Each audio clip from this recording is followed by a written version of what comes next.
DA মামলায় রাজ্যের বড় পদক্ষেপ, জমা পড়ল নয়া হলফনামা। রাজ্য সরকারি কর্মচারীদের বর্ধিত মহার্ঘ ভাতা অর্থাৎ ডিএ সংক্রান্ত মামলা বর্তমানে দেশের সর্বোচ্চ আদালত সুপ্রিম কোর্টে বিচারাধীন। গত মঙ্গলবার থেকে বৃহস্পতিবার টানা 3 দিন এই মামলার শুনানি হয়েছে বিচারপতি সঞ্জয় কারোল ও বিচারপতি প্রশান্ত কুমার মিশ্রর বেঞ্চে। মামলার পরবর্তী শুনানি আগামী মঙ্গলবার নির্ধারিত হয়েছে।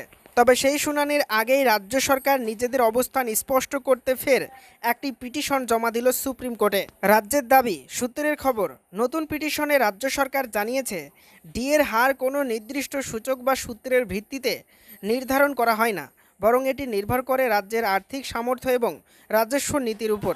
রাজ্যের পক্ষ থেকে দাবি করা হয়েছে সরকারি কর্মচারীদের ডিএ বাবদ সমস্ত বকেয়া ইতিমধ্যেই মেটানো হয়েছে, ফলে এই মুহূর্তে কোনো বকেয়া পরিশোধের প্রশ্ন নেই। আদালতের পরবর্তী পর্যবেক্ষণ। এর আগে শুনানির সময় রাজ্য সরকার ও মামলাকারী কর্মচারী পক্ষের আইনজীবীদের বক্তব্য শুনে আদালত পর্যবেক্ষণ করেছিল ডিএ সরকারি কর্মচারীদের মৌলিক অধিকার নয়, যদিও মামলাকারী পক্ষের আইনজীবীরা যুক্তি দিয়েছিলেন এটি তাদের আইনি অধিকার। তাদের মতে ডিএ নির্ধারণের ক্ষেত্রে নীতি ও প্রথা ভঙ্গ করা হলে কর্মচারীদের বেতন কাঠামোর বৈষম্য তৈরি হয়, যা আইনি দিক থেকে চ্যালেঞ্জযোগ্য। বৈষম্যের প্রশ্নে আদালতের কৌতূহল। আদালত এও জানতে চেয়েছিল all India consumer price index অর্থাৎ AICPI অনুসারে কি ডিএ নির্ধারণ হয়। যদি তাই হয়ে থাকে তাহলে কেন দিল্লির বঙ্গভবন বা চেন্নাইয়ের ইউথ হোস্টেলে কর্মরত পশ্চিমবঙ্গ সরকারের কর্মচারীরা যে হারে ডিএ পান, রাজ্যে কর্মরত সরকারি কর্মচারীরা সেই হারে ডিএ পান না? এই বৈষম্যের কারণ জানতে চেয়েছে আদালত। প্রভাব দেশজুড়ে, শুধু পশ্চিমবঙ্গ নয়। আদালত এই মামলাকে গুরুত্ব সহকারে দেখছে, কারণ এর প্রভাব গোটা দেশেই পড়তে পারে। রাজ্যের পক্ষের যুক্তি যদি আদালত মেনে নেয়, তবে অন্য রাজ্যগুলির ক্ষেত্রেও ডিএ প্রদানের নীতি বদলাতে পারে। অন্যদিকে যদি মামলাকারী পক্ষের যুক্তি সঠিক বলে প্রমাণিত হয়, তবে কেন্দ্রীয় সূত্র মেনে ডিএ প্রদান বাধ্যতামূলক হতে পারে, যা অনেক রাজ্যের অর্থনৈতিক চাপে প্রভাব ফেলতে পারে। রাজ্যের অবস্থান বনাম কর্মচারীদের দাবি।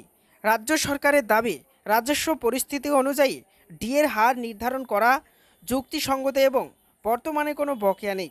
অন্যদিকে কর্মচারী সংগঠনগুলির দাবি, ডিএর নির্ধারণে স্বচ্ছ সূত্র থাকা উচিত এবং তা কেন্দ্রীয় সূচক অনুযায়ী হওয়া দরকার। তারা অভিযোগ করছেন একই রাজ্যের কর্মচারীরা কর্মস্থল ভেদে ভিন্ন হারে ডিএ পাচ্ছেন, যা সংবিধান সম্মত নয়।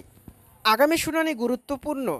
আইন বিশেষজ্ঞদের মতে মঙ্গলবারের শুনানি অত্যন্ত গুরুত্বপূর্ণ হতে চলেছে, কারণ এতে আদালত হয়তো রাজ্য সরকারের নতুন পিটিশনের যুক্তি ও প্রমাণ খতিয়ে দেখবে।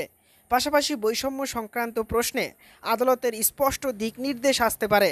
সব মিলিয়ে ডিএ ইস্যু শুধু রাজ্যের কর্মচারীদের নয়, বরং সারা দেশের সরকারি কর্মচারীদের কাছে এখন নজর কাড়া বিষয় হয়ে দাঁড়িয়েছে। মঙ্গলবারের শুনানি হয়তো এই দীর্ঘস্থায়ী বিতর্কে নতুন দিশা দেখাবে অথবা লড়াইকে আরও দীর্ঘায়িত করবে।